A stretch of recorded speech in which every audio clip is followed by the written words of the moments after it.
Hola a todos. Hoy es martes, 26 de mayo de 2026, y nuestro querido amigo, nuestro hermano John Helmer, está aquí con nosotros. Bienvenido de nuevo, John. Gracias por invitarme, Nima. Me alegra estar de vuelta. John, empecemos por las tensiones entre Ucrania y Rusia. Por fin hemos oído hablar del racionamiento durante tanto tiempo, y se ha comentado mucho sobre la reacción si Rusia vuelve a usar el misil Iskander. Así que el otro punto importante es la llamada telefónica entre Lavrov y Blinken. Parece que Lavrov estaba advirtiendo a Estados Unidos. ¿Qué sabemos sobre eso?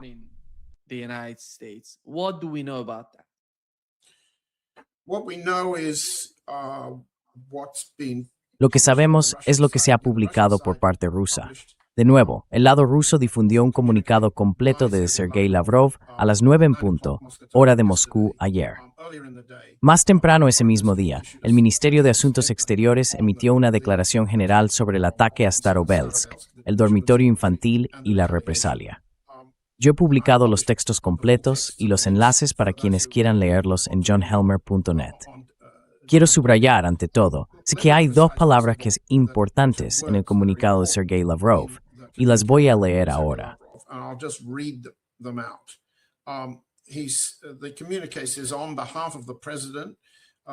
El comunicado dice que Vladimir Putin y Sergei Lavrov informaron oficialmente a la parte estadounidense de que en respuesta a los actuales, en presente ataques terroristas del régimen de Kiev contra la población civil y contra objetivos civiles en territorio ruso, las Fuerzas Armadas de la Federación Rusa comienzan, también en presente, ataques sistemáticos y continuos contra las instalaciones situadas en Kiev que se utilizan para las necesidades de las Fuerzas Armadas de Ucrania y contra los centros de toma de decisiones correspondientes.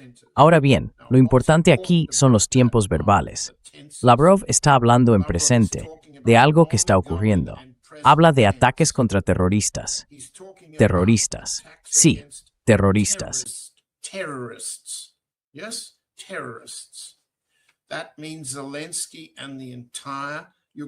Eso significa Zelensky y todo el gobierno ucraniano. Y él ha descrito esto como un nuevo nivel de guerra, sistemático y constante. Así que de inmediato surge la pregunta, ¿qué alcanzaron los bombardeos aéreos junto con todos los demás misiles, dado que fue un ataque de misiles excepcionalmente intenso? Se usaron Zircon, Kinzhal, los Kh-101 y otros, incluidos drones. A partir de ahí han surgido las preguntas, las que plantean los blogueros militares rusos y también los medios de comunicación tradicionales. ¿Ha levantado el presidente Putin las restricciones al Estado Mayor para atacar al régimen de Kiev si, como ahora vemos claramente, tras el ataque a Starovelsk, ese régimen es terrorista? Entonces, ¿la decapitación del régimen se ha convertido ahora en un objetivo del Estado Mayor?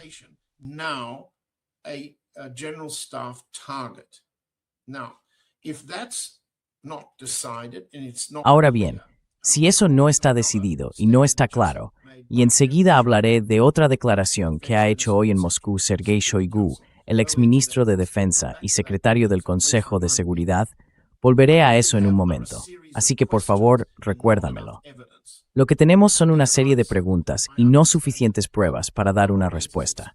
Entiendo que nuestra audiencia espera que en este podcast analicemos, decidamos, debatamos, intentemos entender. ¿Fue esto un ataque ruso, el primero de varios? ¿Fue el comienzo de un capítulo o una fase final de las operaciones militares? Esto es lo que dicen mis fuentes. Esto es lo que veo en las pruebas. Empecemos por las pruebas, porque son escasas. Lo que observamos es que el objetivo principal de Rusia era Bila Tserkva, que en ruso significa Iglesia Blanca. Ya no queda ninguna iglesia blanca allí.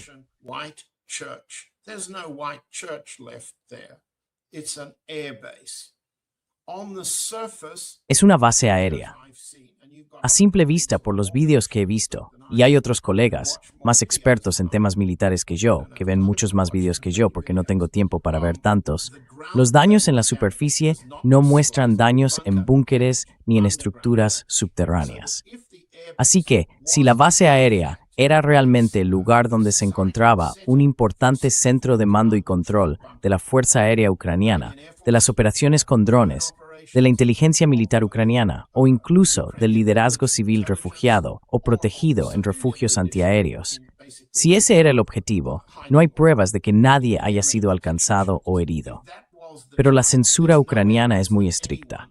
Esperamos que la prensa estadounidense, la prensa tradicional de Estados Unidos y la prensa europea contraria a Rusia mantengan en secreto lo que ocurra. Aún así, por ahora no hay señales de bajas importantes entre los altos mandos.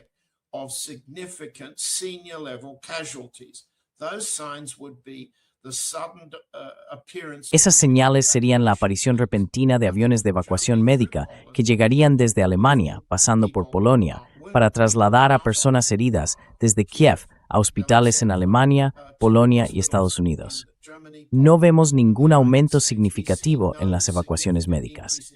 Por tanto, tengo que concluir que basándome en lo que podemos ver, los daños visibles, y en lo que no podemos ver, ninguna evacuación médica, ningún indicio.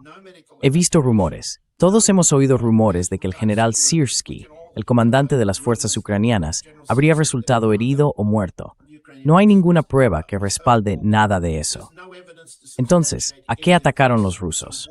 Lo que sí sabemos, por pruebas mucho más visibles en Kiev, es que alcanzaron edificios residenciales donde se encontraba un apartamento de Timur Mindich, el financiero corrupto de Volodymyr Zelensky, que ha huido a Israel.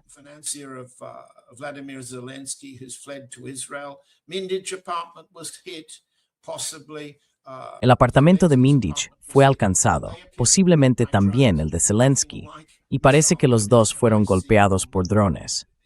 No veo ningún daño que parezca causado por misiles en el exterior de esos edificios. También he leído, igual que nuestra audiencia, tus colegas y tú, Dima, que algunos de los objetivos eran del GUR, la Agencia de Inteligencia Militar Ucraniana. Así que, según las pruebas, no parece que el ataque aéreo haya causado daños significativos a la cúpula. No lo vemos, al menos no todavía. Por otro lado, Lavrov dice que esto acaba de empezar, que es algo sistemático, que van a por el sistema de mando y control.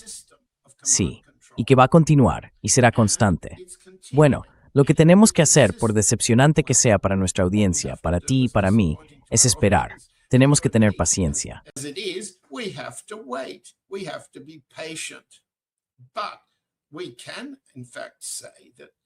Pero podemos decir, de hecho, que desde el punto de vista ruso, desde la perspectiva de los blogueros militares y también desde la opinión pública, hay ahora, sobre todo desde lo de Starovelsk, una creciente demanda para que Putin levante el pie del acelerador, que se eliminen las restricciones impuestas por el Kremlin al Estado Mayor, y que la parte rusa está decidida a acabar con ellos. Pero tú empezaste con razón, Nima, hablando de la llamada telefónica de Rubio. Y lo que podemos decir sobre eso es que llega justo después de una declaración de Rubio, una declaración muy importante, así que voy a leer unas palabras de ella. Fue en Suecia, cuando salía de una reunión de la OTAN rumbo a la India, antes de la llamada con Lavrov. Lo que dijo Rubio, en resumen, fue que las negociaciones entre Rusia y Ucrania, mediadas por Estados Unidos, han fracasado y se han dado por terminadas.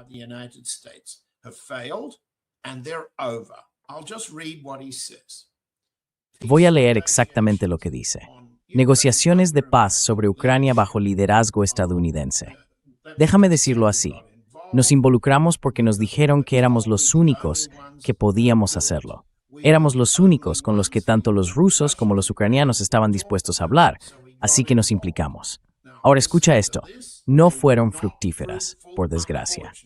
Habla Rubio. Estamos preparados para seguir desempeñando ese papel. A pesar de filtraciones que no son ciertas, a pesar de historias que circulan diciendo que obligamos a los ucranianos a adoptar una postura u otra, lo cual no es verdad, si vemos una oportunidad de organizar conversaciones productivas que tengan posibilidades reales de dar fruto, estamos dispuestos a asumir ese papel. En este momento no hay conversaciones de ese tipo en marcha. Esperamos que eso cambie.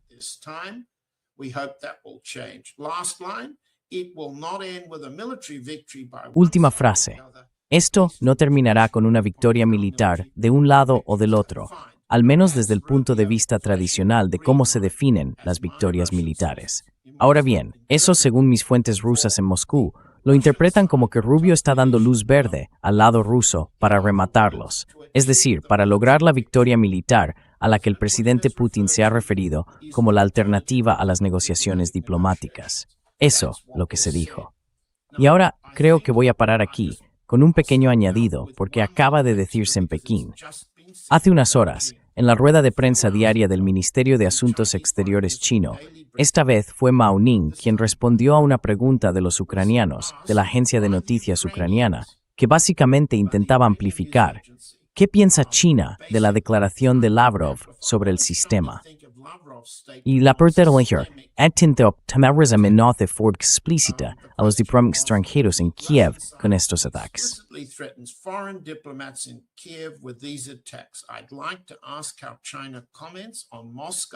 Me gustaría preguntar cómo comenta China las amenazas de Moscú de intensificar la guerra en Ucrania y si China tiene previsto evacuar a sus diplomáticos de Kiev. Mao Ning declaró, la posición de China sobre la crisis de Ucrania es coherente y clara. El diálogo y la negociación son la única salida posible. Hacemos un llamamiento a las partes implicadas para que trabajen juntas en una desescalada lo antes posible y creen las condiciones necesarias para reanudar el diálogo y la negociación. Ahora bien, eso suena como si la semana pasada el presidente Putin le hubiera dicho al presidente Xi que iba a escalar el conflicto, que iba a usar una fuerza masiva, al estilo Ereshnik, para eliminar al liderazgo ucraniano, porque nunca van a negociar el final. Eso suena como una aprobación china de una conversación que ambos mantuvieron la semana pasada. A mí no me lo parece.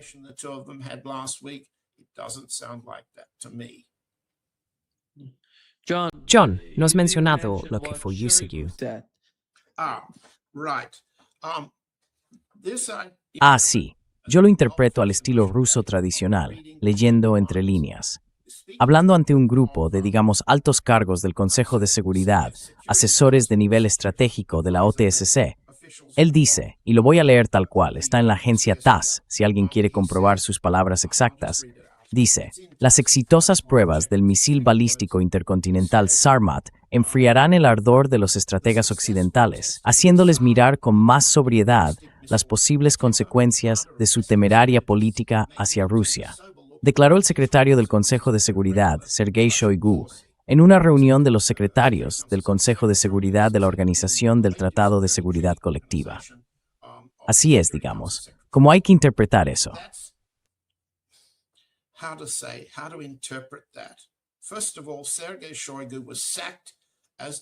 Para empezar, Sergei Shoigu fue destituido como ministro de Defensa porque permitió un nivel de corrupción sin precedentes en la historia del mando militar ruso.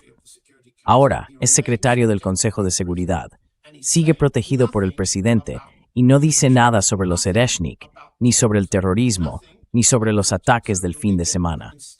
En lugar de eso, habla de la prueba del misil balístico intercontinental Sarmat, una ceremonia en la que participó el presidente Putin la semana pasada. Y si cree que esa prueba disuade a la OTAN o a Estados Unidos de cualquiera de las guerras en las que están implicados ahora mismo, incluido el frente de Ucrania, el de Irán o incluso Cuba y China, si Shoigu piensa eso, se está engañando a sí mismo.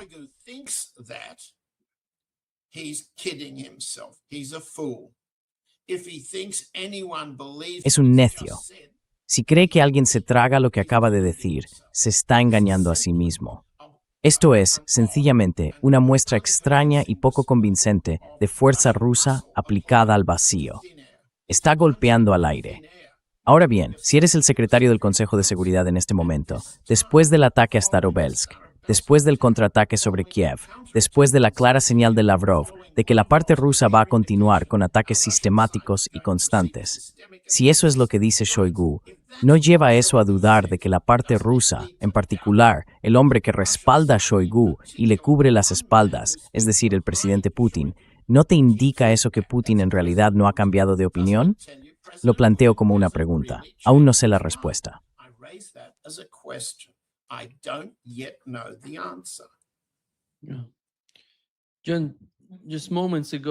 John, hace apenas unos momentos, Dmitry Peskov, dijo que el Kremlin aún no ha recibido ninguna respuesta a la advertencia de Rusia sobre los ataques secuenciales planeados contra el complejo militar e industrial de Kiev. No recibieron ninguna respuesta por parte de Estados Unidos. ¿Qué tipo de respuesta crees que esperan de Estados Unidos?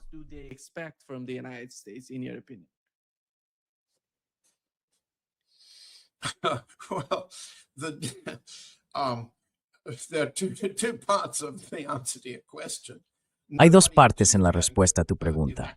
Nadie va a evacuar sus embajadas en Kiev, porque si tuvieran intención de hacerlo, no lo dirían. La evidencia sería obvia en los autobuses, los trenes y los aviones, así que nadie se está tomando en serio esa amenaza. La segunda parte es, ¿por qué el portavoz del presidente también lanza golpes al aire? No entiendo muchas de las cosas que dice el señor Peskov. No sé si él mismo cree que lo que dice se escucha con la seriedad que pretende. Se da cuenta de que golpear al aire de esa manera solo refuerza su falta de credibilidad, su falta de fiabilidad. Y lo que ocurre después es aún peor, desde el punto de vista ruso.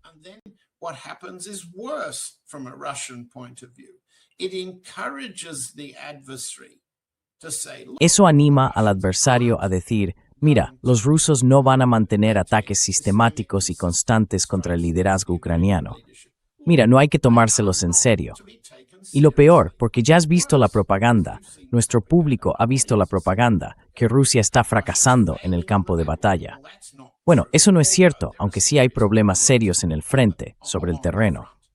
También hay problemas graves en la guerra naval, pero nada de eso provoca un contraataque ruso creíble, ni la sensación de que Rusia haya recibido de Estados Unidos una especie de luz verde, del tipo de la que hablaba Rubio, para intensificar la guerra y acabar con el otro bando hasta el punto necesario para poner fin al conflicto en términos militares. necessary to end the war on military terms. If there are no negotiations, if they fail, Si no hay negociaciones, si fracasan, si los acuerdos de Anchorage solo pueden entenderse ahora como una serie de sobornos que la parte rusa ofreció a Trump, y si las negociaciones diplomáticas fallan, Rusia optaría por una solución militar. Eso lo ha dicho muy claramente, y en varias ocasiones Sergei Lavrov. Si esa es la posición de Rusia, entonces lo que Shoigu está diciendo hoy y lo que Peskov está diciendo hoy debilita la credibilidad de lo que ocurrió cuando Yermak llegó y de lo que Lavrov prometió que iba a suceder. Eso, como mínimo, desde el punto de vista ruso, desde la opinión pública rusa, resulta decepcionante. Y si es decepcionante en época electoral, con una economía en recesión, la opinión pública exige respuestas, igual que tú estás haciendo ahora con tus preguntas. for answers, just like you're asking the questions. I think when it comes, John, to the negotiations between Creo que, cuando hablamos, John, de las negociaciones entre Estados Unidos y Rusia, tenemos que pensar cuál es la prioridad para Estados Unidos en este momento. ¿Y cómo ves tú la guerra en Ucrania desde la perspectiva de la administración Trump? Porque si miramos cómo han estado negociando durante más de un año, ya casi 2 años de la administración Trump, no se percibe mucha seriedad en esas negociaciones. Y incluso con la escalada, no parece importarles, como acabas de mencionar. ¿Qué puede hacer Rusia para obligar a Estados Unidos a mantener una comunicación realmente seria? ¿Es eso posible? ¿O Rusia tiene que hacerlo todo en el campo de batalla?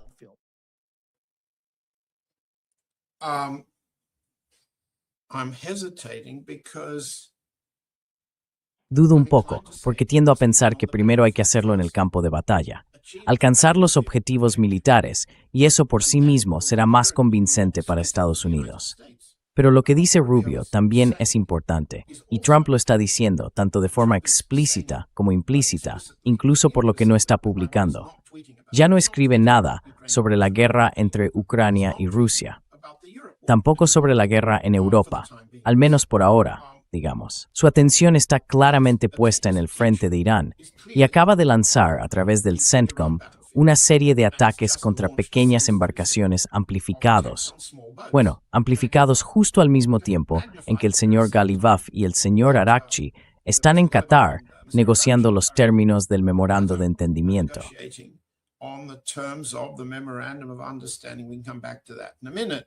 But it's quite Podemos clear volver a eso en un momento. look at what the Pero está bastante claro que si miras cuáles son las constantes que impulsan, digamos, los factores políticos que mueven a Trump, look at what's y también cuáles son los temores económicos en Estados Unidos ahora que empieza la temporada de viajes, entonces aquí están las constantes que, en mi opinión, le preocupan a Trump. preoccupied.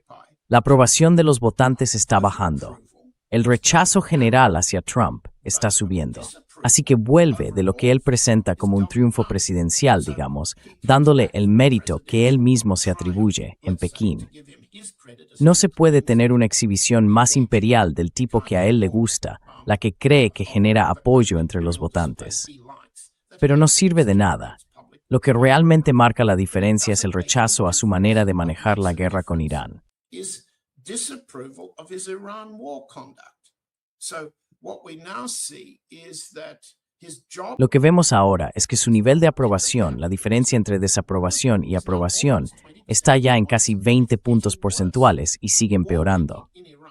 La guerra en Irán le está perjudicando a Trump, haga lo que haga. Así que necesita, bueno, el otro elemento constante en su forma de actuar, para responder a tu pregunta, lo que le impulsa es que cree que tiene que mantener el control de la escalada. El poder militar, según él, sale de su arma, no de la de nadie más. Vale, puede demostrarlo disparando contra 2 o 3 lanchas pequeñas y algunas instalaciones costeras en Bandar Abbas, como si eso fuera a marcar una diferencia importante en las negociaciones o entre los votantes en casa. Pero no la marca. Mientras su brecha de desaprobación ronda el 20%, la de la inflación está cerca del 40%. Ningún presidente gana unas elecciones con ese nivel de desaprobación pública. With that degree of public disapproval. Okay. John, this is disapproval John, of esto es el nivel de desaprobación del presidente. Trump here. ¿Ves a Donald Trump aquí? Sí, un 63%. Se remonta a la época de Nixon, sí. No, sí, Yes. sí. And well, that's that's a Y aunque eso sea una comparación histórica, los votantes, cuando se suben al coche y van a echar gasolina, lo piensan al instante. Su preocupación principal es el fuerte descontento con la inflación. Esa es su prioridad número 1. La segunda, el descontento con la economía. La diferencia ahí es de casi un 26%, es decir, la distancia entre quienes desaprueban y quienes aprueban. Por eso su nivel total de desaprobación, ese que veías en la barra roja, es tan alto. Creo que me preguntabas qué es lo que le impulsa. Pues eso es lo que le impulsa. La escasez de combustible, la inflación en la gasolinera y en todas partes, los problemas de suministro, las interrupciones logísticas, todo eso preocupa a los votantes estadounidenses. Y en ese contexto, está clarísimo, la guerra entre Ucrania y Rusia no tiene ninguna importancia. Para Trump ahora mismo no hay coste político, pero tampoco ganancia política. Así que puede decir, a través de Rubio, lo que tengáis que hacer con el lado ruso. do what you have to do to the Russian side. And by the way, it's not the first time. Remember that Trump has Y por cierto, more than once no es la said, primera "Well, vez. we've tried to negotiate Recuerda que Trump ha dicho más de una vez algo como, bueno, hemos intentado negociar, esta ha sido difícil, bla, bla, bla. Me muerdo la lengua cada vez que tengo que citar a Trump, pero él ha dicho que pueden resolverlo entre ellos. Ahora bien, cuando hacen eso, surge una pregunta razonable. Nuestros colegas ya han aportado información, y para nuestra audiencia no estoy seguro de poder añadir mucho más. ¿Hasta qué punto sigue ayudando Estados Unidos a los ucranianos? Sabemos que los sistemas británicos de reconocimiento y de localización electrónica que vuelan sobre el Mar Negro han sido interceptados recientemente, que los apartaron por miedo, pero volverán. Estados Unidos ya no expone sus drones como antes para preparar operaciones de drones ucranianos contra Rusia. Ukrainian drone operations against Russia. They don't have to because the Baltic states No tienen por qué hacerlo, porque los estados bálticos, Alemania y Polonia, ya están participando en esa operación. Estados Unidos está fomentando eso, no lo está desalentando. Así que mientras por un lado Trump dice que se peleen entre ellos, por otro, Rubio afirma que las negociaciones han fracasado. Y entre bastidores, Estados Unidos y los aliados de la OTAN creen que seguirán apoyando la intensificación de los ataques contra Rusia y contra el bando ruso. Bueno, me estoy repitiendo. Alguien ahí fuera cree, después de lo que he contado que dijo Sergei Shoigu y de lo que tú has contado que dijo Dmitry Peskov, alguien cree que los rusos están frenando todo este apoyo a la escalada ucraniana. Yo personalmente no. La respuesta es no. I'm just one. I think no. The answer's no. Yeah.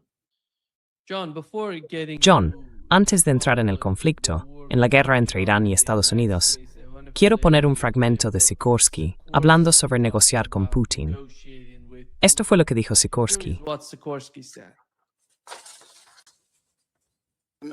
Skeptical about Soy escéptico respecto a negociar con Putin por dos razones. La primera, cuando has sido un dictador durante más de 20 años, estos dictadores siempre ceden parte de sus exigencias maximalistas demasiado tarde, porque no son conscientes de la posición real en la que están.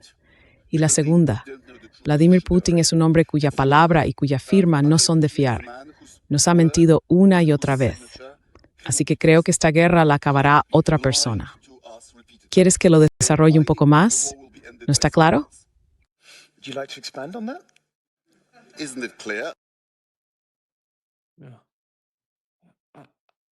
I don't know what Anna you're sete stepo, John. talking about, John. Look, I've followed Mr. Sikorsky's career for a long Mire, time. he seguido la carrera del señor Sikorsky durante mucho tiempo. That he He investigado el nivel de corrupción que él y su esposa, Ann Applebaum, se han metido en el bolsillo, tanto cuando estaban en el cargo como cuando no lo estaban. nothing new. No hay nada nuevo en lo que ha dicho, salvo que un hombre con una trayectoria de cambiar de nacionalidad tan a menudo como Sikorsky y de cambiar de lealtades igual de a menudo, acuse a otro de mentir. Eso es un caso evidente, aunque no muy claro. Habla un inglés precioso, con mejor acento del que tengo yo. Es sencillamente el caso del ladrón que cree que todos son de su condición. Simply a case of the kettle calling the pot black. John, as you mentioned, the priority right now for the John, United States como has is mencionado, Iran, la and prioridad ahora mismo para Estados Unidos es el caso de Irán. Y de alguna manera, hay mensajes que van y vienen entre las dos partes. Como decías, anoche hubo una escalada. 2 de esas lanchas rápidas fueron alcanzadas por fuerzas estadounidenses. Aviones de combate atacaron Irán y 4 marineros murieron en ese ataque. Después, hubo una respuesta iraní contra drones estadounidenses. Un F-35 fue objetivo del ataque. No sabemos, no tenemos confirmación de si fue alcanzado o no, pero parece que obligaron al avión a salir de la zona. Entonces, ¿qué significa eso? Porque estáis negociando, o al menos lo estáis intentando, lo que sea. Donald Trump, mencionaste a Marco Rubio y a Donald Trump. At least whatever Donald Trump, you mentioned Marco Rubio and Donald Trump. Look at Donald Trump. Look at Mira a Donald Trump. on Truth Fíjate en lo que Social. publica It's all en about Truth Social. negotiation, it's all about Todo us gira en getting torno a this, la getting negociación. that. Todo Yesterday es, he yo wrote consigo the esto, biggest consigo aquello. Ayer escribió algo tan largo como un libro en su Truth Social. Y bueno, habla mucho de lo que está pasando. Pero al mismo tiempo, las dos partes están enfrentadas. Y hay que recordar que ahora es el tiempo del Hajj en Arabia Saudí, y mucha gente está allí. Yo diría que no hay posibilidad de que haya una escalada precisamente por el Hajj, porque eso provocaría una gran reacción, muchas repercusiones en toda la región. ¿Cómo entiendes tú la forma en que las dos partes están de alguna manera negociando? En realidad, no están negociando, se están enviando mensajes de un lado a otro. They're not negotiating, they're sending messages back and forth. Well, I think we've got lots Bueno, of creo que messages tenemos muchos mensajes que pueden interpretarse de distintas maneras. El portavoz del Ministerio de Exteriores iraní ha confirmado, de hecho, que hay muchos puntos en los que se ha llegado a un acuerdo. Y yo he leído, corrígeme si me equivoco, he leído al portavoz del Ministerio de Exteriores que habla en nombre del señor Arakchi, Abbas Arakchi. Él dice, miren, tenemos un buen número de términos acordados. Y creo que podemos deducir, tanto por las publicaciones iraníes como por las estadounidenses, incluido el tuit de Trump, al que ahora llegaré, que hay un acuerdo entre ambas partes para organizar una desescalada, una puesta en escena de esa desescalada. Por parte iraní, Tú lo has dicho, Nima, y me alegra que lo hayas dicho. Ya lo habíamos dicho antes. I'm glad you've said it. We've said it before. The Iranian side clearly cannot trust the Americans. La parte iraní, evidentemente, no puede confiar en los estadounidenses, ni en los israelíes, ni en su palabra, ni en sus firmas. Por eso, el objetivo de Irán es lograr una paz permanente, no una simple pausa para rearmarse y reanudar el conflicto más adelante. Así que el proceso tiene que generar buena voluntad y confianza. En esta primera fase, los términos aún no están claros, pero parece que implican una ampliación del alto el fuego. Y anoche Estados Unidos lo rompió, mientras que Israel está intensificando su acción en Líbano. Así que, en una extensión del alto el fuego de 60 días, que es lo que se está filtrando desde ambos lados y también desde los llamados mediadores, cabría esperar que se incluyeran condiciones sobre Líbano, a las que Israel se está resistiendo, y condiciones sobre el levantamiento del bloqueo que el mando central estadounidense podría estar rechazando, porque actuaron anoche, a pesar de que Trump afirma que el acuerdo está cada vez más cerca. Trump's claims that the deal is getting closer. That in the first stage there might be terms. En la primera fase, podría haber términos como alto el fuego y medidas para generar confianza. En la segunda o tercera fase, y ya hemos explicado antes cómo se estructuran esas etapas desde el punto de vista iraní y desde el estadounidense, podría abordarse la resolución completa de las cuestiones nucleares. La pregunta de cuánto uranio enriquecido se conservará y dónde. Déjame leerte el tuit de Trump sobre este asunto, porque, a diferencia de la mayoría de los tweets que supervisa Stephen Miller, o que surgen directamente de la cabeza de Trump cuando está arriba en la Casa Blanca con sus amigos, esto fue lo que dijo. Hay algunas alternativas aquí. Escucha esto. Trump hablando en un tweet el 26 de mayo. Trump talking in a tweet, May 26. The enriched uranium, which he explains in a parenthesis, El uranio enriquecido, que él aclara entre paréntesis como polvo nuclear, con signo de exclamación, será entregado de inmediato a Estados Unidos para llevarlo allí y destruirlo, o preferiblemente en colaboración y coordinación con la República Islámica de Irán. No suele usar el nombre oficial completo del Estado, destruido en el lugar o en otro sitio aceptable junto con la Comisión de Energía Atómica. Se refiere a la Comisión Internacional de Energía Atómica, o a su equivalente como testigo de este proceso y de este acontecimiento. Ahora bien, fíjate en todas las alternativas que plantea. Es un hombre que aún no ha terminado de negociar. Por tanto, creo que es justo decir que las cuestiones nucleares se están dejando para más adelante, para una fase posterior. Y ambas partes coinciden ya en que así será. and both sides now agree that that will be the case. It's awkward for Trump because he keeps Es incómodo para Trump, porque sigue diciendo que su objetivo principal en la guerra es que Irán nunca tenga un arma nuclear. Pero claro, como ya hemos señalado, eso no le importa lo más mínimo a los votantes estadounidenses, ni tiene por qué importarles. No creen que ese sea el verdadero objetivo de la guerra. Creen en lo que ven cuando tienen que pagar la gasolina de su coche. Así que en realidad, Trump está confirmando en ese tweet, y estoy buscando los papeles para llegar al punto, que hay negociaciones en marcha que están lejos de haberse cerrado. Y eso deja espacio a los saboteadores, a los que dentro de la propia administración estadounidense no quieren una tregua negociada de 60 días. No quieren, entre comillas, una retirada de Trump. They don't want, quotes, a Trump retreat. They want to annihilate Iran. They are also Quieren aniquilar a Irán. Además, cuentan claramente con el apoyo de Israel, que busca la destrucción de Irán, el genocidio de Irán y del Líbano. Ahora, mientras todo eso ocurre, vemos que la parte iraní ha permitido que el superpetrolero que transporta petróleo iraquí siga su curso. Estoy mirando los medios marítimos de Estados Unidos. Mira, si quieres entender cómo funciona el nuevo régimen, el régimen de Hamar, observa los medios marítimos internacionales de Londres, de Estados Unidos, de Singapur, de Chipre o de París. Ellos te dirán cuántos petroleros se están moviendo y en qué dirección. Ahora, la tripulación iraquí que Irán acaba de liberar se dirige a China. released by Iran is headed for China.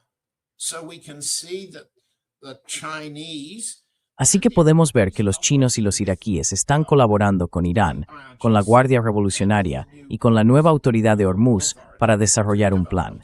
Y los petroleros se están moviendo y no están siendo bloqueados por el bloqueo del mando central. Así que yo diría que esto no es confusión. Son varios intereses que trabajan para lograr objetivos a corto plazo. Transportar petróleo, interrumpir negociaciones, alcanzar acuerdos en una primera fase mientras se posponen la segunda y la tercera. ¿Es eso confusión? No. Lo que hemos intentado explicar es cómo pueden pasar tantas cosas a la vez, con aparentes contradicciones, con piezas que chocan entre sí. Pero eso es la política. Para eso les pagan a estos tipos. Y por eso muere la gente. That's what these chaps get paid for. This is what people die for. Yeah. John, Donald Trump insistía en que Irán tenía que enviar uranio enriquecido a Estados Unidos antes de eso. Sí, simplemente está suavizando su postura. He's given that up. Yes, he certainly has. Yes. Yeah. Sí, desde luego que sí. Sí. Y no hay ningún indicio de que estén manteniendo el nivel de enriquecimiento en el 3%. Ya no hay señales de eso.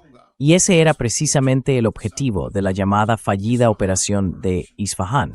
Querían establecer un cordón alrededor de las instalaciones nucleares de Irán.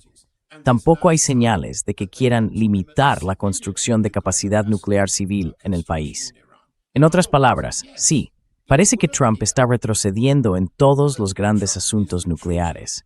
Al mismo tiempo, está siendo animado a hacerlo por Ghalibaf y Arakchi, que están haciendo concesiones que aún no están del todo claras.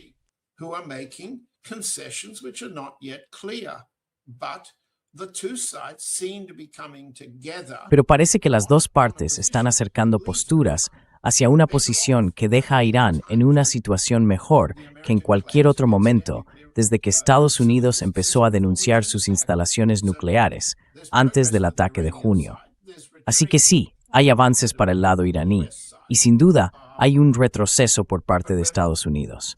Pero todavía no estamos, como dijo el portavoz del Ministerio de Exteriores, no recuerdo su nombre, el portavoz de Arakchi, todavía no estamos en un acuerdo firme. Y un acuerdo firme solo será firme si se establece por etapas, y todos cumplen con una de esas etapas. Y el lado iraní no va a tolerar lo que ha sufrido Hamás, es decir, un acuerdo por fases en el que los israelíes rompen cada etapa del alto el fuego y del acuerdo de paz. No, no va a ser como lo que pasó en Gaza. It's not going to be like the Gaza outcome. And the reason we have Iran Y la razón por la que tenemos a funcionarios iraníes en Qatar, al presidente del Parlamento iraní Ghalibaf, al ministro de Asuntos Exteriores de Irán y al gobernador del Banco Central iraní, es porque están exigiendo la liberación de $24,000 millones en activos congelados. release of $24 billion in frozen assets, Sí, which it seems that they're Parece que están pidiendo la mitad de esa cantidad al firmar el documento, y más adelante van a recibir otros $12,000 millones en 60 días. in 60 days. I'm glad you mentioned that. I think that's me alegra que lo hayas mencionado. Creo que eso ahora está clarísimo. Y hagamos las cuentas. Si la parte iraní dice, vamos a mantener esto por etapas, con el dinero liberado paso a paso, entonces se entiende por qué, durante el periodo de 60 días, la autoridad del Estrecho del Golfo Pérsico, la PGSA, que es la nueva autoridad iraní del IRGC, encargada de regular el Estrecho de Hormuz, la PGSA puede, por así decirlo, retirar el peaje. El peaje servía como una demostración política, una demostración marítima de control. Y además, como ya hemos dicho y subrayado, el peaje tenía que recaudar fondos como reparación parcial por el nivel de daños que ha sufrido Irán. reparation for the level of damage Iran has faced. In a compromise between the sides, if En un compromiso entre las partes, si Estados Unidos acepta liberar miles de millones de activos y efectivo iraní, incluidos los fondos retenidos en Londres, entonces se verá que el dinero está volviendo a casa. Y por tanto, la cuestión de las reparaciones podría ajustarse con el tiempo. No digo que se abandone, pero me alegra que lo hayas mencionado. Es un elemento muy importante. no está recibiendo mucha atención en la prensa occidental. Y entonces habría que preguntarse si los europeos, como los británicos, que han estado reteniendo activos bancarios y soberanos iraníes, están dispuestos a sumarse. Sovereign assets, are they ready to go along? Well, they're not ready to go along with Russian sanctions. Bueno, no están dispuestos a aceptar lo de los activos sancionados rusos, pero sí parece, Starmer, el primer ministro Starmer, parece que está dispuesto a aceptar la liberación de los activos iraníes a cambio de retirar el peaje y acelerar la salida del petróleo. Y si Irán dice, probemos eso durante 60 días, el mundo entero respirará aliviado y todos les devolverán su propio dinero. Suena como un acuerdo mucho más astuto en términos de negociación por parte de Irán y le da una lección o dos al llamado maestro del trato, el presidente Trump. Master of the deal, President Trump, a thing or two. Yeah, about the toll, John. Sí, sobre el peaje, John. Ayer supimos por el Ministerio de Asuntos Exteriores iraní que dijeron que no hay peajes y que no los habrá en el estrecho de Hormuz. Pero los barcos tendrán que pagar una tasa de protección medioambiental dentro de un sistema conjunto. In a joint system. This is perfectly reasonable. That's what the Turks impose. Es algo perfectamente razonable. Es lo mismo que imponen los turcos para el paso por el Bósforo y los Dardanelos. Lo llaman una tasa de mantenimiento y protección medioambiental, una protección contra vertidos. Quiero decir, podría leer el texto del Tratado de Montreux, que no permite a Turquía controlar esos estrechos. Pero sí hay cargos, y los daneses lo han hecho históricamente. Y es un buen resultado, un resultado sensato. Vale, no lo llamamos peaje, ¿de acuerdo? No lo llamamos reparaciones. Ya volveremos a eso más adelante. El alivio de poder hacer cuentas juntos es tan grande que probablemente todos estén de acuerdo, y quizá así sea. Pero hay enemigos evidentes de Irán. Están en Israel, en el lobby judío de Washington, en el Congreso, en la familia de Trump, Kushner, quizá Witkoff, quizá Greenbaum y otros. Están ahí y tienen interés en aniquilar. Ese es su objetivo de guerra. ¿Están dispuestos a sabotear las negociaciones? Puede ser. Por eso estamos viendo señales contradictorias. That's why we're seeing multiple signals. I think Donald Trump has no options right now. One of them is Creo que Donald Trump tiene ahora mismo dos opciones. Una es continuar la guerra con Irán, lo que supondría el fin de su presidencia. Y la otra sería, bueno, llegar a algún tipo de acuerdo con Irán. Sabemos, como has mencionado, que hay mucha gente en Estados Unidos y en Israel que no está contenta con lo que está ocurriendo, porque comparan cómo era Israel antes de que empezara esta guerra y cómo es hoy. Sabemos que Israel está atacando Líbano. Y ayer, Smotrich dijo que por cada dron que llegue a Israel y golpee algún objetivo en Israel o algún objetivo en el sur del Líbano contra equipos israelíes, tanques o sistemas de defensa aérea, van a derribar 10 edificios. air defense system. We're going to bring down 10 buildings. This means that they're suffering a lot from Esto significa que están sufriendo mucho por los ataques con drones de Hezbollah. Por eso están atacando. Hace apenas unos momentos hemos visto muchas imágenes que llegan desde Líbano. Están derribando edificios allí, lo están destruyendo todo. Sí, este es el problema fundamental para Donald Trump. No veo ningún tipo de avance entre Israel y Líbano. No sé cuánta influencia tiene Donald Trump para obligar a Benjamin Netanyahu a adoptar nuevas posiciones en su política hacia Hezbollah o hacia Líbano.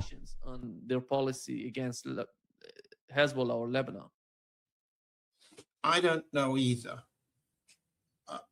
On the issue Tampoco lo sé, en lo que se refiere al tema del poder de negociación. where's Vice Pero, President ¿dónde está el vicepresidente Vance en todo esto? Si lo miras desde el punto de vista de una campaña política de la Casa Blanca, ¿verdad? campaign? Tenemos a Trump, que podría intentar, aunque es poco probable, el hombre está demasiado enfermo y cada vez más debilitado, sucederse a sí mismo en el 28 por algún medio extraconstitucional. Eso parece cada vez menos probable. Más bien, parece que ha designado a su hijo Eric Trump, no a Donald Trump. Ni siquiera fue a la boda de Donald Trump. Si Donald Trump fuera el candidato para suceder a su padre habría ido a su boda el otro día. ¿Por qué no lo hizo? Es un asunto familiar.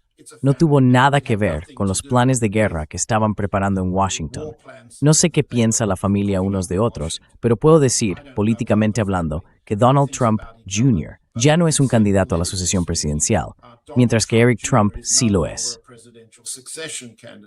Whereas Eric Trump he was taken to Beijing with his wife.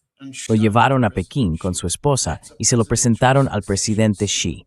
Eso es una señal de sucesión presidencial. Los otros dos candidatos. Cualquiera en casa puede entrar en realclearpolitics.com y mirar las encuestas del Partido Republicano. Verán que Vance sigue en cabeza, seguido por Rubio, con Eric Trump subiendo. No os preocupéis por los números ahora, no significan gran cosa. Pero esos son los tres. Así que leamos tu pregunta sobre qué poder, qué influencia tiene Trump sobre Israel, o Israel sobre Trump.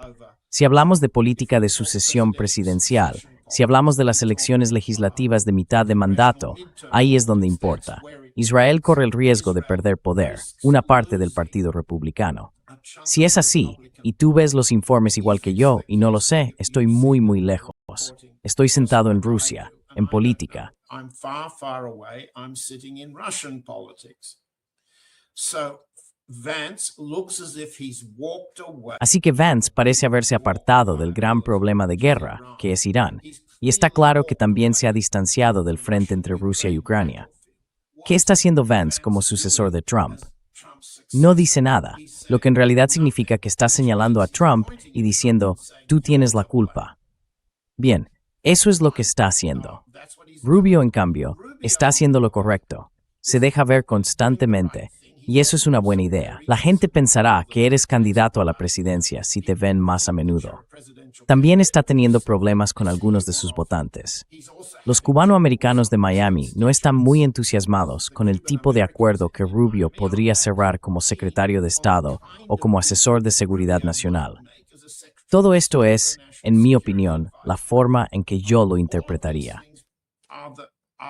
The way I would interpret it. If I were back in Washington and I was Si yo estuviera de nuevo en Washington y estuviera presentándome a unas elecciones, o mi jefe lo hiciera, o simplemente intentara mantener el poder para conservar mi trabajo, así es como se piensa en la Casa Blanca. Así que tendría que decir que Vance ve la guerra como un lastre y que sus posibilidades de llegar a ser presidente de Estados Unidos dependen de que la paz avance rápido. Rubio, por su parte, intenta subirse a la ola y parecer un pacificador, echando la culpa de la guerra en Ucrania a Putin y la del conflicto en Oriente Medio a Israel. Estos tipos se están preparando para responsabilizar a Israel si empiezan a competir por la sucesión, mientras que los votantes estadounidenses quieren, entre comillas, paz, gasolina barata y todo lo demás. Israel tiene motivos para preocuparse ahora. Israel has to worry now. You've got two Catholics. Tienes a dos católicos que se presentan a la presidencia y que son capaces de resistir a los cristianos evangélicos y a la gente de Chabad, los expansionistas judíos fanáticos como Kushner, Miller y otros. Así que eso responde a tu pregunta. Creo que tenemos que ver la respuesta a tu pregunta en el contexto de la política estadounidense. Y diría que hay mucha gente que está más cerca del núcleo de Estados Unidos de lo que lo estoy yo. Pero, hablando como alguien que estuvo en la Casa Blanca hace mucho tiempo, veo la lucha presidencial como el motor de todo esto. E Israel es un posible objetivo en una carrera de sucesión de Vance o de Rubio. Pero Israel no sería un objetivo si los demócratas se presentan, ¿verdad? Sí.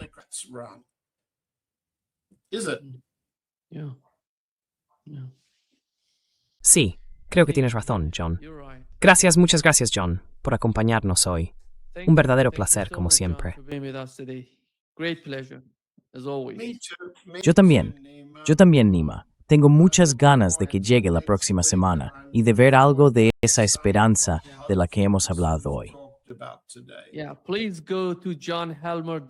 Sí, por favor, entrad en johnhelmer.net. Justo debajo de su nombre lo podéis encontrar, johnhelmer.net. Ahí podéis leer los artículos de John. Escribe sobre Rusia, Irán, China sobre todo, pero siempre desde la perspectiva de las políticas rusas. Gracias. Muchísimas gracias, John. Gracias por invitarme, Nima. Nos vemos la semana que viene. Nos vemos la semana que viene. having me, Nima. See you next week. See you next week.